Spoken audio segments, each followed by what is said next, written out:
Heavy chip floors. Okay, a lot of people lie, or not lie, but they are kind of like not very clear about what heavy chip means. So, like when we do a garage floor with a heavy chip, we are totally saturating the floor chips until the coating can't hold anymore. We throw chips on it, and they sink down, and we throw more chips on it, and then it's full, and I throw more chips on it just in case. So I want your floor to be as thick as possible. The thicker your floor is, the longer it's going to last, because the more material you have between your feet and the concrete, the longer it's going to take to wear away. It's like having thicker shoes. They're going to last longer. So other companies will actually give you a partial distribution of chips, which means they kind of do this, and there's gaps between the chips, and they call that heavy. Like, I don't know why they're doing that. Like, that's not very honest. Like, I guess they're trying to, like, like, just get you. I don't get it. But you got to be careful about, like, when you hire someone, ask them, is your heavy chip floor at full saturation of chips? And then you need to ask them, like, how many pounds are you putting on it? So, I mean, I could just do one layer and let it sink in, and then you'd have, like, blotches. Like, that looks horrible. I can't stand when I see that.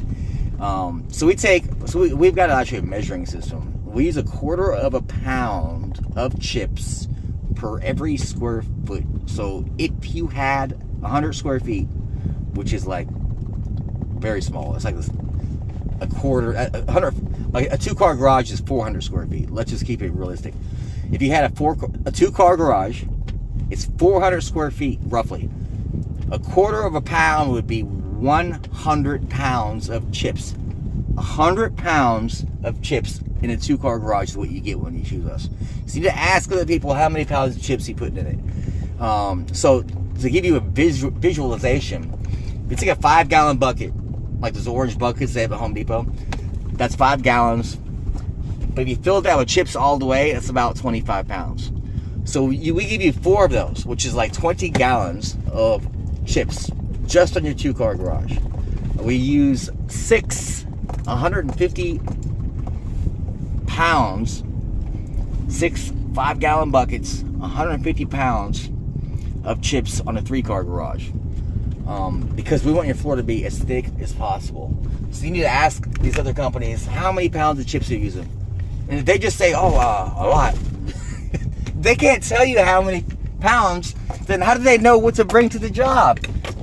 So you need to, like, arm yourself with information to make sure you're, like, comparing apples to apples. Like these other, a lot of people are really, they either don't know what they're doing or they do, and they're just trying to get it done as cheap as possible. So you need to, like, arm yourself with, like, good questions. That way, when you get that silent answer, you can, you don't want to waste your money. Like people call us and they're so upset, like people crying that like they got ripped off. Like really bad stories. People not showing up. People like doing like the floor peeling up the next day. A heavy chip floor, but like it was like a clump of chips here and a clump of chips over there.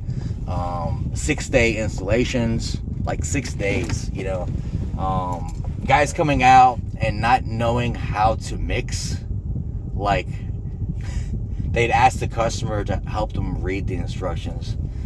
These are professional looking companies, like on the internet, so you need to like go to places like ripoffreport.com and Google whoever else you're looking at. Not Google, but search them. The problem with Google, it's pretty good typically, but there are companies that have non-disparagement disclosures on their contracts, which gives them artificially high ratings. Basically, if you give them a 1-star review, a 2-star, 3-star, 4-star, anything but a 5, they can actually sue you and force you to take it off. So if you see like a non-disparagement like sentence or something in the contract, do not hire them. Like, why would I, before I do any work, want to take away your right to complain about me. Like if I start the relationship like that, like, then I've already decided I'm gonna rip you off. And that's why, like, places like Rip Off Report are, like, there, because you can't, like, pay to get taken down. And yeah, and I don't know, I just, it's